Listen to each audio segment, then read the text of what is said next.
Well, our political correspondent, Charanpreet Kaur, joins us live from Westminster. Now, clearly that was a big moment, Charanpreet, for Mr Mather and also the Labour Party. And I understand that you managed to get a chat with him shortly afterwards. Yeah, that's right, Tina. I mean, it must have been a huge moment, especially because he'd been waiting for it all summer since that by-election. As you say, plenty of focus on his age. Lots of people calling him the baby of the house. He admitted to me that having such a baby face doesn't help with that. But speaking to Keir Mather, I was actually struck by how determined he seems, how motivated to represent the people of Selby and Ainsty. Of course, that's all to come, but I started by asking him about his first day. Well, it's been an absolutely incredible experience. I've spent the recess working hard in the constituency, trying to really hit the ground running and deliver for constituents. But the opportunity to come down to Westminster, to swear in and start talking about the issues that matter to them and asking questions on their behalf to the government is an immense privilege that I'm really excited to get started on. And what have they been telling you? What are their priorities and how are you going to make an impact in this job?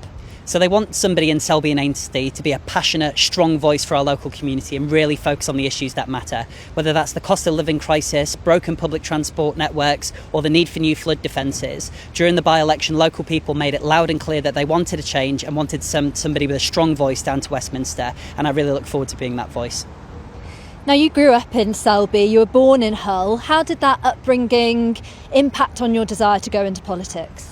Well, I wanted to go into politics because I believe in politics' power to make a difference. But you're right, growing up where I did, I've lived a lot of the experiences that constituents struggle with every single day in Selby and Ainsty. Whether that's public transport and your bus just doesn't show up, lack of economic opportunity for young people. I know how much those issues matter because I've lived them myself, and I'm really excited to start delivering on trying to get some of them fixed. On that issue of life experience, you have been called the baby of the house. Do you have enough life experience to do this job?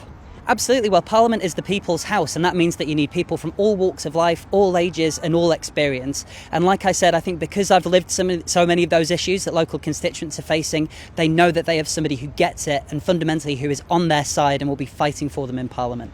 Now, we could have another general election within a few months. How are you going to hold on to a seat that's traditionally been a safe Conservative seat? By working extremely hard. I mean, in the by-election, one of the reasons why I think my candidacy was so successful is because lots of people who had never voted Labour before decided to put their faith in me because they knew I offered a fresh start with a clear plan. I'm going to be working every single day to deliver on their priorities, and I'm really confident that if I do that, they will give me another chance at the next election.